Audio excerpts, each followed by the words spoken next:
My background changed, what the heck. But anyway, it's that time of year again. Comes around every 6 months. I've skipped one, it seems, and I don't know how that happened. Probably because I got super busy. But General Conference was just this past weekend. You know that I have to ruin the algorithm in order to do this, because I've done it for a little bit now, except for skipping one. So of course, we come to the classic of the best conference recap. So you've got the Deseret News showing me the best recap of General Conference. Then I said the best recap, and then Perfection, BYU memes. So most of our memes are sourced from BYU memes. And I've picked a couple others that I found off of Twitter, but I've curated these down to a select few. And I had to keep track, I had to keep track of things just to make sure that we had it correct. And so I was watching the channels constantly, keeping track of things in spite of, I was able to do both things, okay? Not just like look at BYU memes the whole time, okay? Now what really pains me is the fact that, when I re-listen to conference, I do have a habit of putting it on like 1.5 speed. And the fact that I have to, and so it sounds pretty normal to me, but now that the fact that I have to listen to it live at normal speed, it pains me.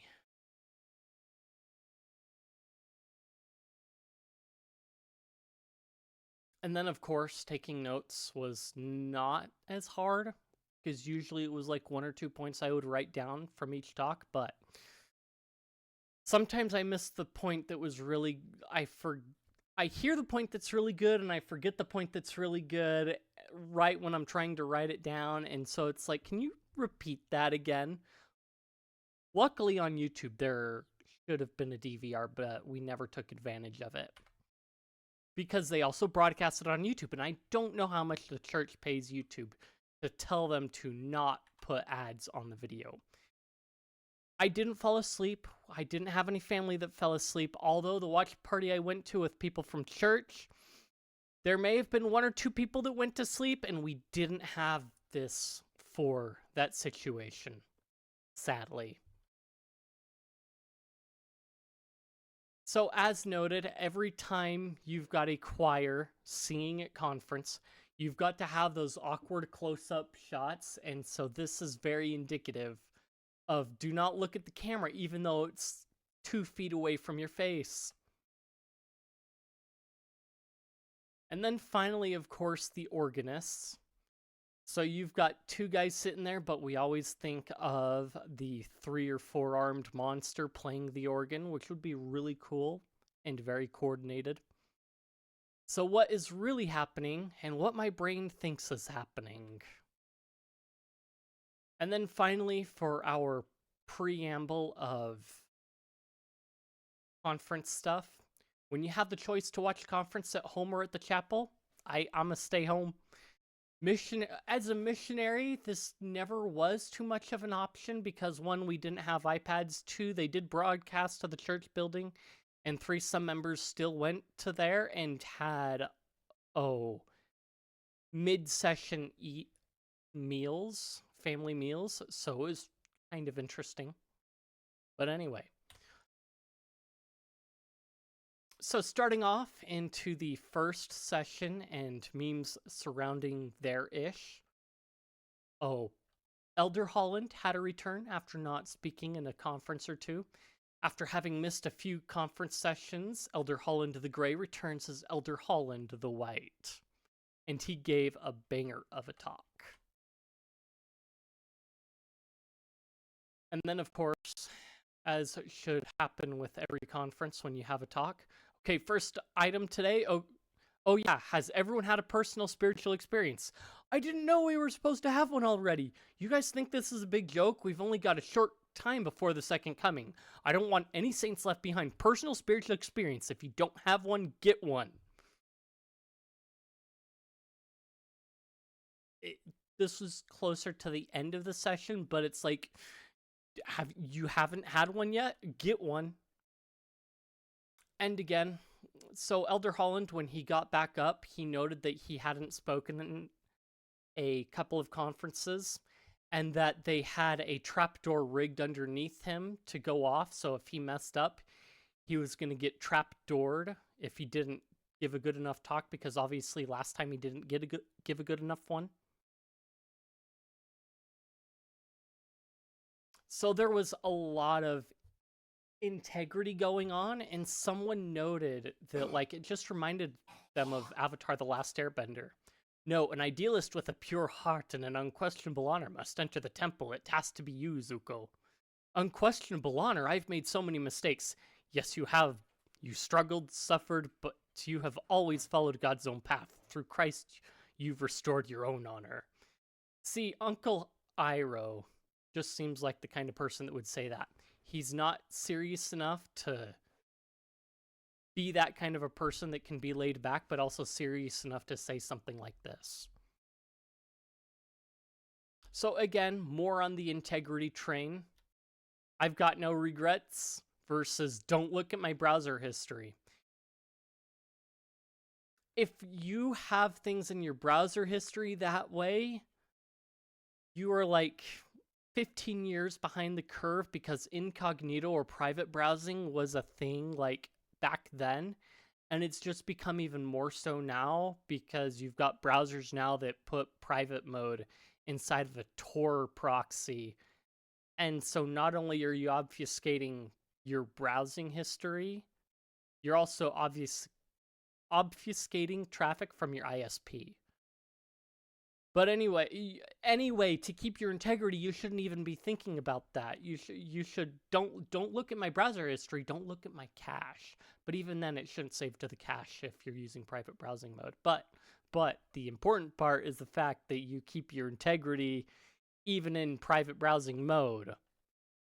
So you're using private browsing mode to look for flowers for your girl.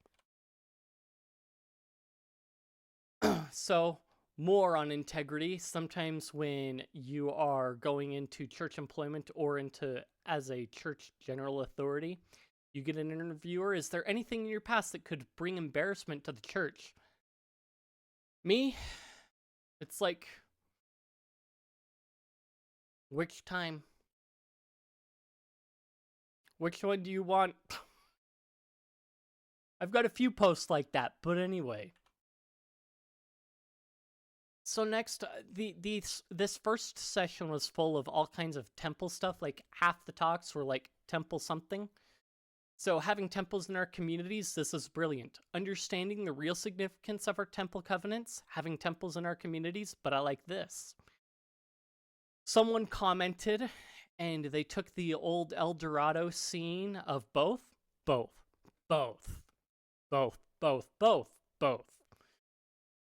And it's nice to have the one, but having the other is essential, but having both.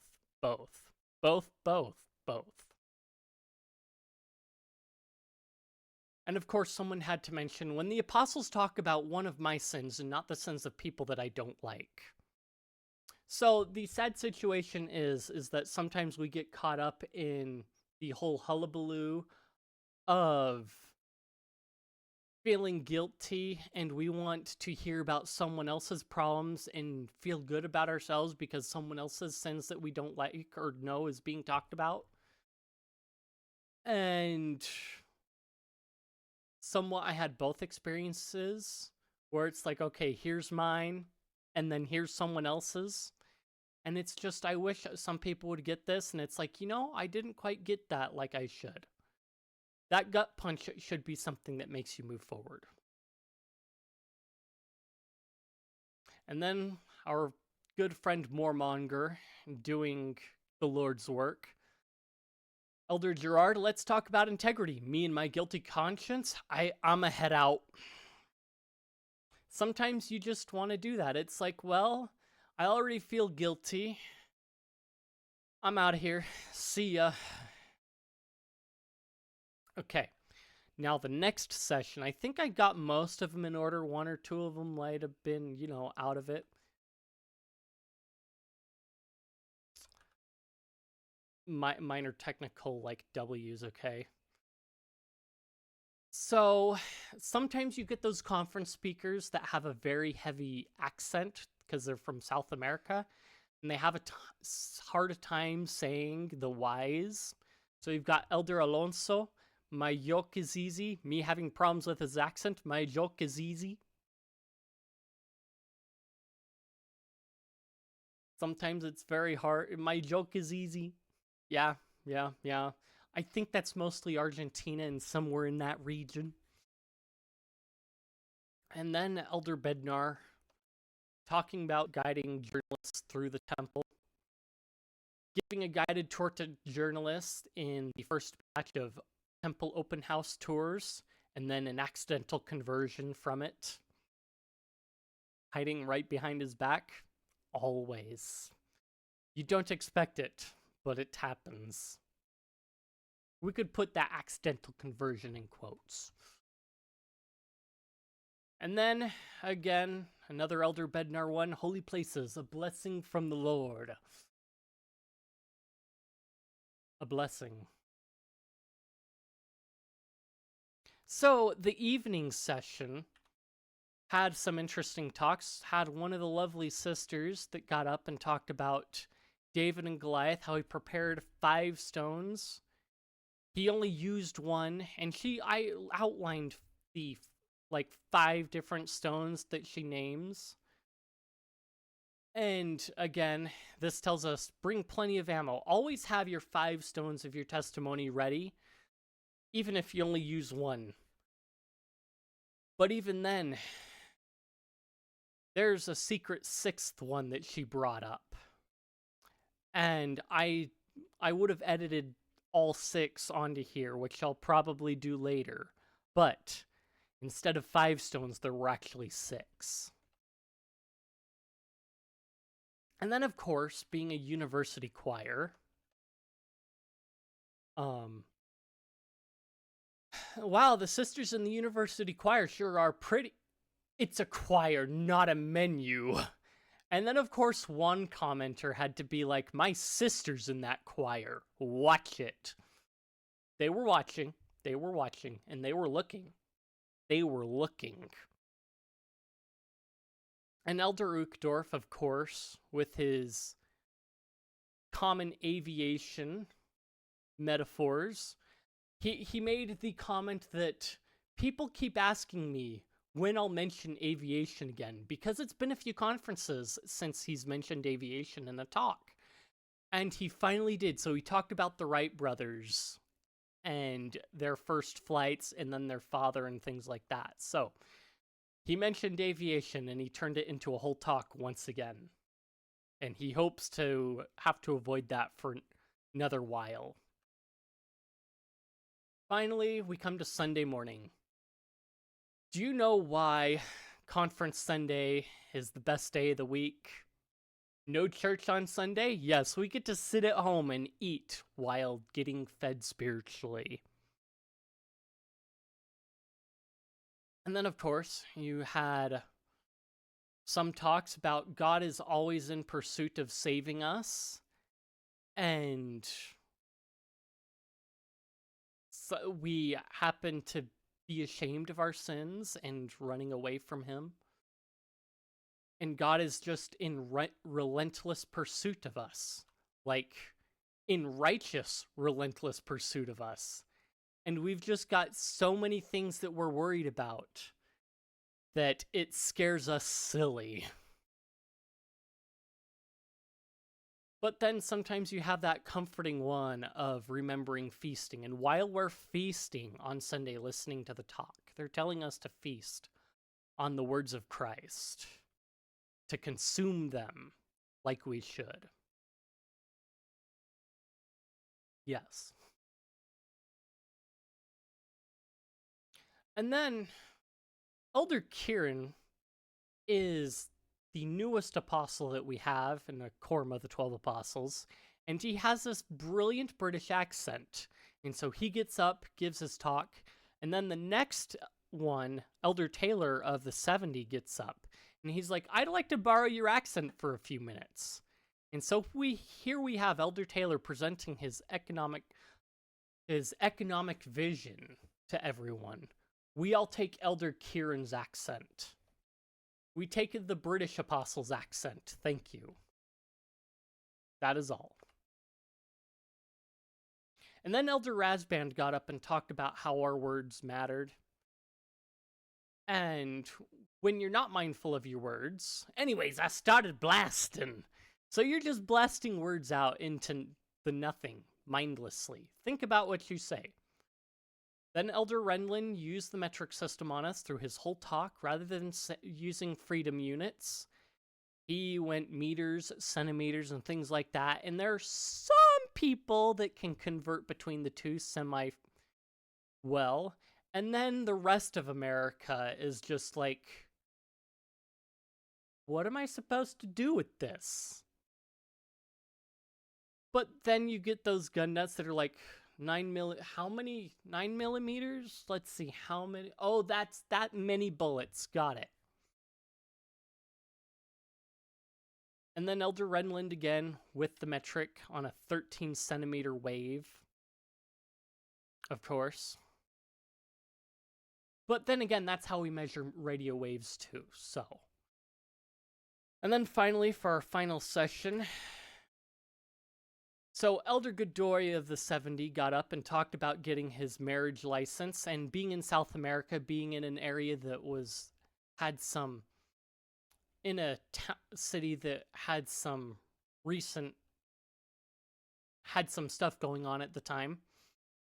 He was going in for a marriage license, had to go and get the paperwork from the town, and then the official wouldn't give it to him because young couples have a habit of running away from home and getting married in the town. And so it's like, dang, what am I going to do? And then he shows his temple recommend, and the city officer's like, oh, you should have said so, and then got the paperwork done right away. So he got married, all because he showed off his temple recommend. And then, of course, you've got Elder Anderson talking about a 70-year investigator finally getting baptized. Missionaries, when an interrogator finally gets baptized. So you're telling me there's a chance. And for those that aren't familiar with the lingo, an interrogator is short for eternal investigator. An eternal investigator is someone who is basically not getting baptized, but enjoys having the missionaries over consistently to hear from them. So don't feel like they're ready to make the commitment for baptism, but they like hearing from the missionaries and having them in their home. And then President Nelson talked about the temple being the gateway to all the blessings God intends for us. And of course, we all know that the Stargate is a gateway to all kinds of wonderful worlds and not so wonderful worlds. And of course, there's also the remember who you are. Remember your key identity as a child of God. And then finally, so as you're sitting here going through this whole session, most people are like, they get to the beginning of General Conference. That's like, okay, temple announcements, any new announcements, things like that. And then they go through the sessions and nothing new's coming up other than really, really good talks. And then you get that last session. It's like, okay, what temples? Can we get through this session so that we can get to the temple announcements? But then there's always that fear in the back of your mind. I fear no man, but that thing, no new temple announcements, it scares me. And that's what you get scaring. And when President Nelson gets up and talks and he keeps going, you're sitting there, it's like, okay, we've got 15 minutes until the end of conference and he still hasn't mentioned temples. You hit the 10-minute mark and it's like, There's still no mention of temples. You're hitting the 8-minute mark, and it's like, I don't hear temples in... What? I don't know. You're like, no new temples, no new temples. And then he makes temple announcements. And within the first little bit, Scotland finally gets a temple. And so people had the No Scotland Temple announced memes ready and the Scotland Temple announcement memes ready. And Scotland got a temple this time. Scotland got a temple. Edinburgh, Scotland got a temple. And so the celestial bagpipe noises went off. And William Wallace cried for freedom because Scotland got their temple. And then, of course, as every journalist does, that whether it be the Associated Press or the Salt Lake Tribune, I can't wait to rewatch General Conference, but Peter, Latter-day Saint leader, address his congregants without a word on racial or LGBTQ plus issues. I already support the prophet. You don't have to sell it to me. And then finally, whether it be at the beginning or end of conference, or during that first session when President Nelson wasn't there, or any of the other sessions when he happened to not be seated there, I bet he's seeking inspiration from General Conference. Does President Nelson also wear pajamas while watching General Conference from home? And then yes, and finally, I'm not going to show you my thumbnail. I'm sorry. If you enjoyed the video, then like, comment, subscribe, feed the algorithm, boost the video up, share this video with your friends. If you found it informative or you just want to chat, I've got plenty of places in the description, Discord, Guilded, and what have you. Check those out, and I will see you guys in the next one.